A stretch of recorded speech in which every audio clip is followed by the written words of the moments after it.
Europe, all of you, are the cornerstone of the United States engagement in the rest of the world.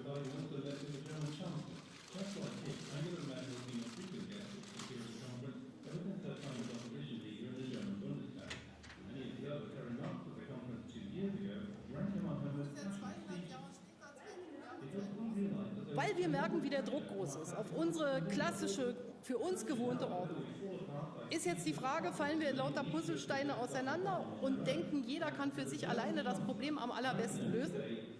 Und da kann man als deutsche Bundeskanzlerin nur sagen, da sind die Chancen für uns schlecht.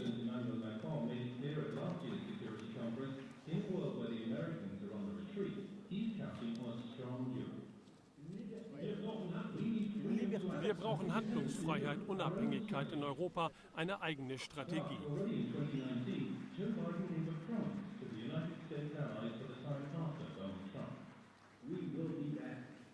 We will be back.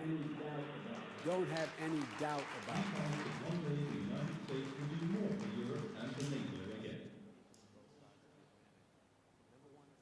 it. Ladies and gentlemen, making the transatlantic partnership work means reinvigorating ties among key countries in Europe and in North America.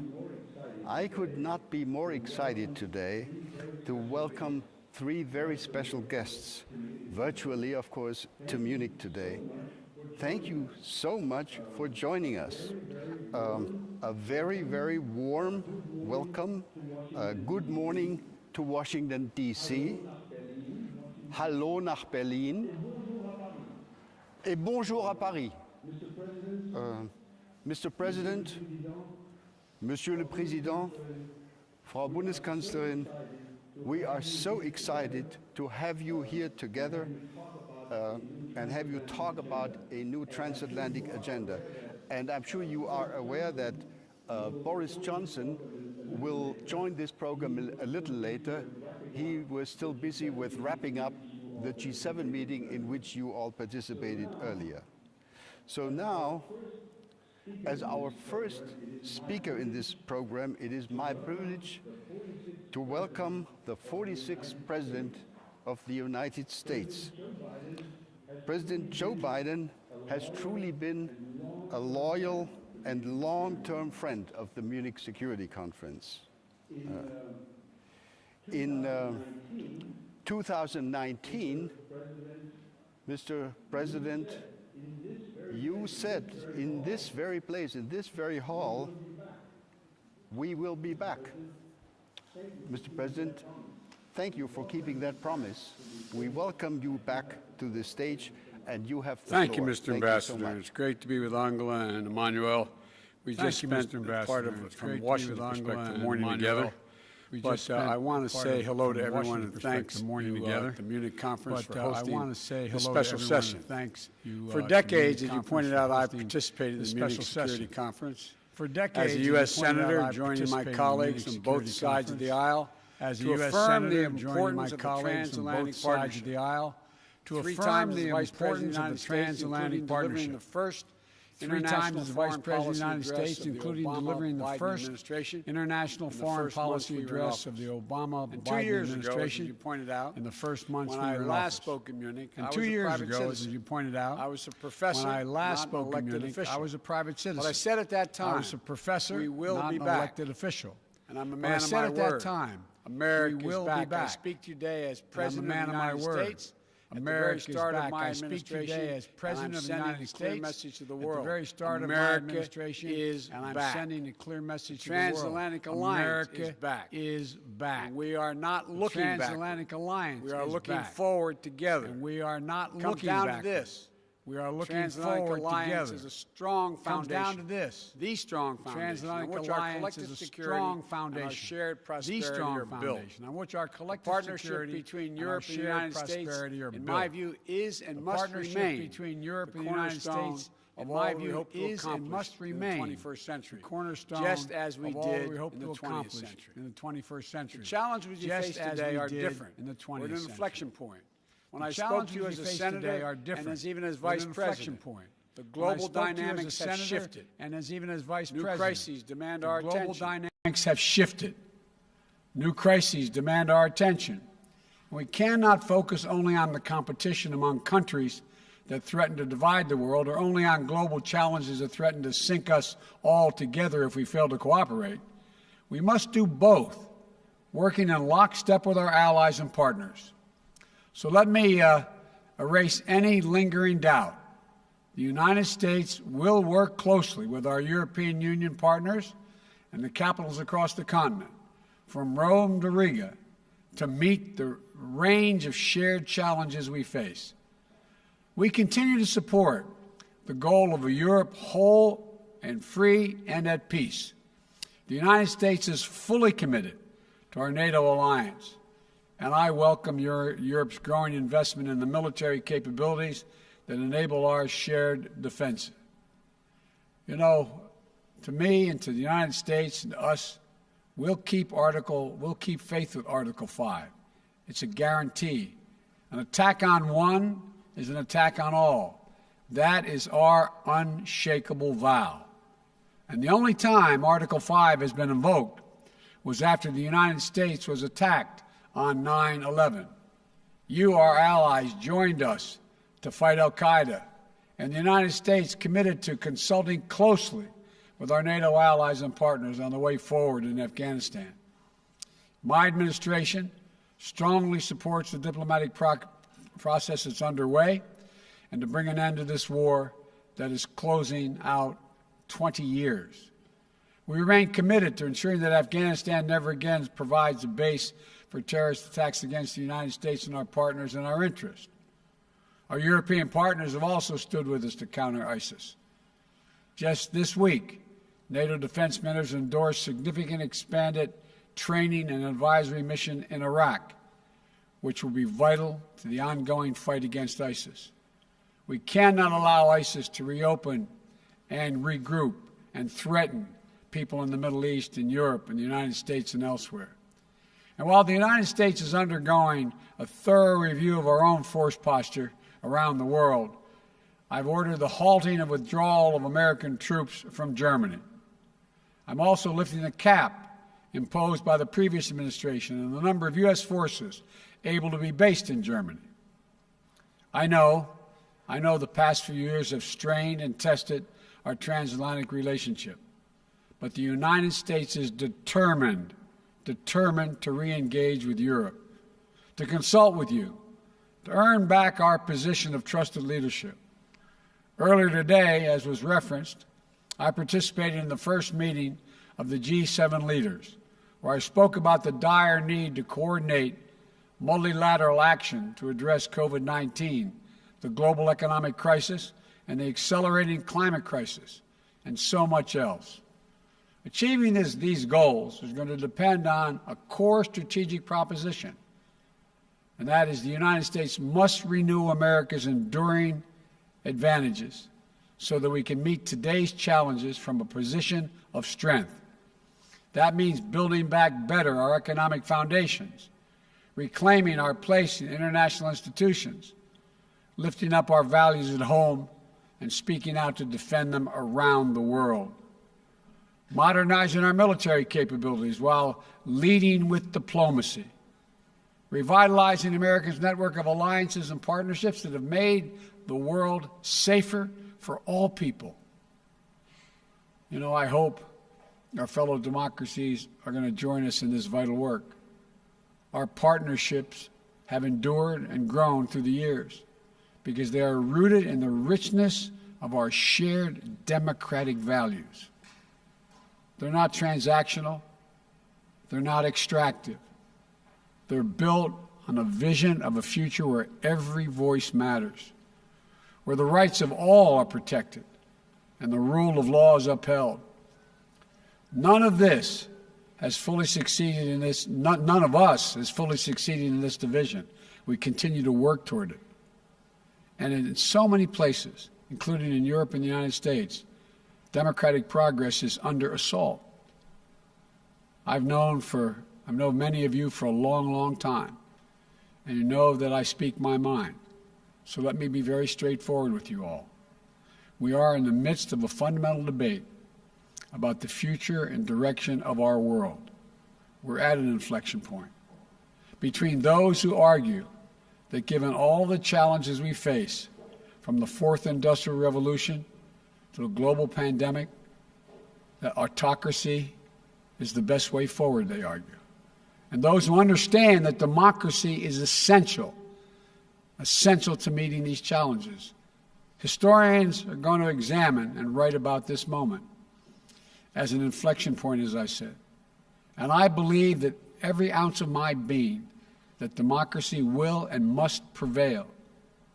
We must demonstrate that democracy can still deliver for our people in this changed world. That, in my view, is our galvanizing mission. Democracy doesn't happen by accident. We have to defend it, fight for it, strengthen it, renew it. We have to prove that our model isn't a relic of history.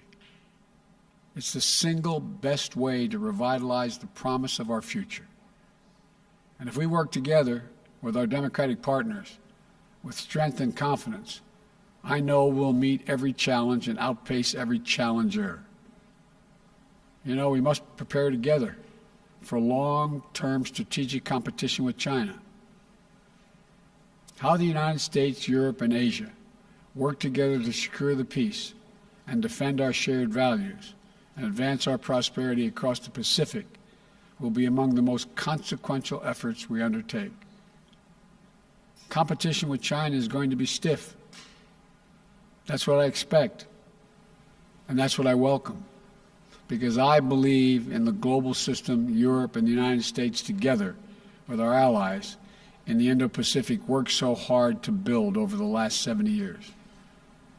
We can own the race for the future. But to do so, we have to be clear-eyed about the historic investments and partnerships that this will require. We have to protect for space for innovation, for intellectual property, and the creative genius that thrives with the free exchange of ideas in open democratic societies. We have to ensure that the benefits of growth are shared broadly and equitably, not just by a few. We have to push back against the Chinese government's economic abuses and coercion that undercut the foundations of the international economic system. Everyone must play by the same rules. U.S. and European companies are required to publicly disclose corporate governance structures and abide by rules to deter corruption and monopolistic practices. Chinese companies should be held to the same standard. We must shape the rules that will govern the advance of technology and the norms of behavior in cyberspace, artificial intelligence, biotechnology, so that they are used to lift people up, not used to pin them down. We must stand up for the democratic values that make it possible for us to accomplish any of this, pushing back against those who would monopolize and normalize repression. You know, this is also how we're going to be able to meet the threat from Russia. The Kremlin attacks our democracies and weaponizes corruption to try to undermine our system of governance. Russian leaders want people to think that our system is more corrupt or as corrupt as theirs. But the world knows that isn't true, including Russia's own citizens. Putin seeks to weaken the European project and our NATO alliance. He wants to undermine the transatlantic unity and our resolve, because it's so much easier for the Kremlin to bully and threaten individual states than it is to negotiate with a strong and closely united transatlantic community. That's why standing up for the sovereignty and territorial integrity of Ukraine remains a vital concern for Europe and the United States. That's why addressing Russian recklessness and hacking into computer networks in the United States and across Europe and the world has become critical to protecting our collective security. The challenges with Russia may be different than the ones with China, but they're just as real. It is not about pitting East against West. It's not about we want a conflict. We want a future where all nations are able to freely determine their own path without a threat of violence or coercion. We cannot and must not return to the reflective opposition and rigid blocks of the Cold War. Competition must not lock out cooperation on issues that affect us all. For example, we must cooperate if we're going to defeat COVID-19 everywhere. My first presidential national security memorandum focused on surging health and humanitarian responses to defeat COVID-19 and to better prevent and prepare for the next pandemic. Today, I'm announcing that the United States is making a $2 billion pledge to COVAX with the promise of an additional $2 billion to urge others to step up as well. Yet even as we fight to get out of the teeth of this pandemic, the resurgence of Ebola in Africa is a stark reminder that we must simultaneously work to finally finance health security, strengthen global health systems, and create early warning systems to prevent, detect, and respond to future biological threats, because they will keep coming. We have to work together to strengthen and reform the World Health Organization. We need a UN system focused on biological threats that can move quickly to trigger action. Similarly, we can no longer delay or do the bare minimum to address climate change. This is a global existential crisis, and we'll all suffer the consequences if we fail.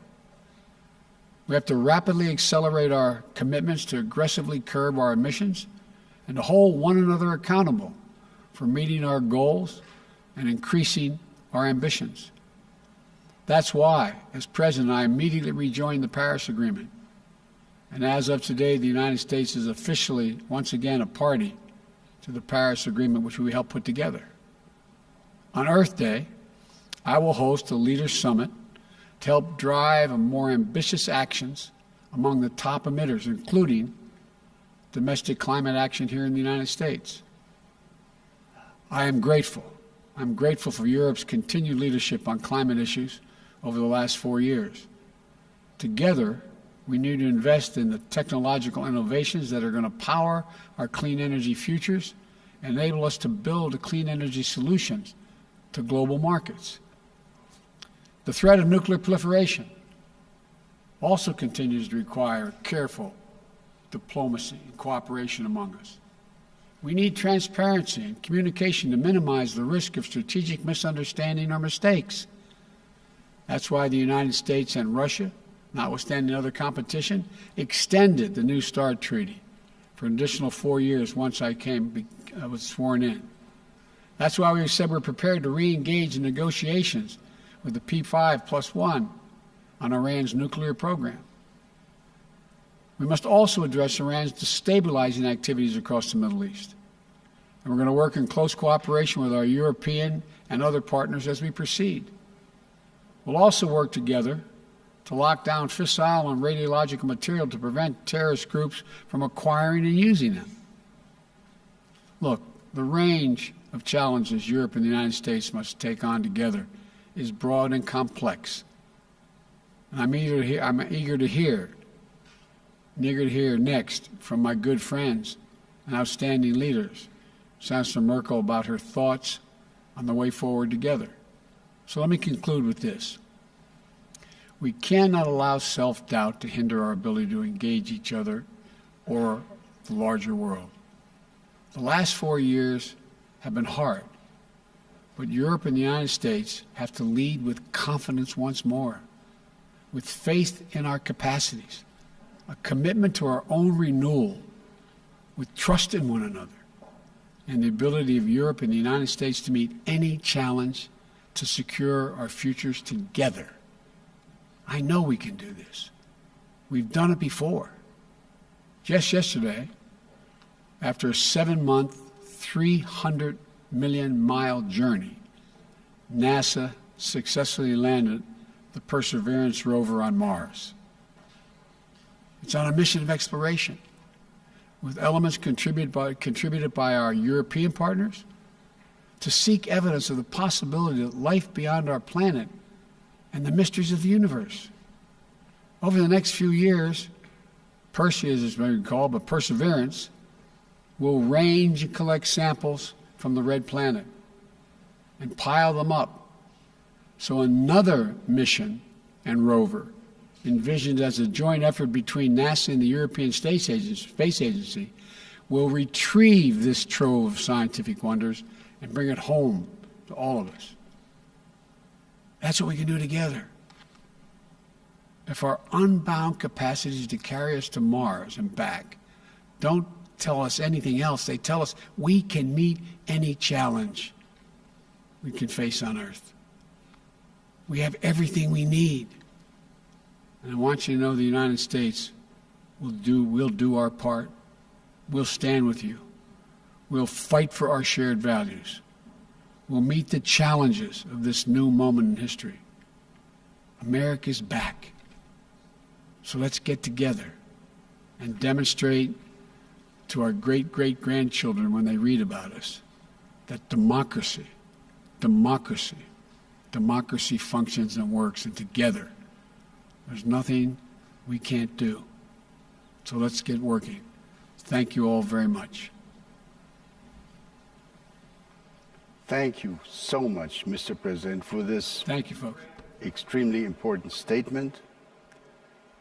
Thank you for presenting it here. And let me add that I look forward to a time, pandemic permitting, that we can try to invite you to fly into Munich again to an in-person conference. I know you used to like these meetings very much, so I look forward to the future. And I also want you and your administration to know that we will, again, conditions permitting, try to continue this discussion later this spring by hopefully bringing a group of senior European decision makers to Washington, D.C. in order for them to meet with members of your administration. So thank you again, Mr. President. Now we're hearing from the other side of the Atlantic, and no one should be surprised if I now turn to the German language. Frau Bundeskanzlerin, ich darf Sie herzlich begrüßen. Es ist mir eine Ehre. Sie haben in diesen Jahren Ihrer Amtszeit häufig hier gesprochen, heute zum ersten Mal in dieser virtuellen Form. Und es freut mich ganz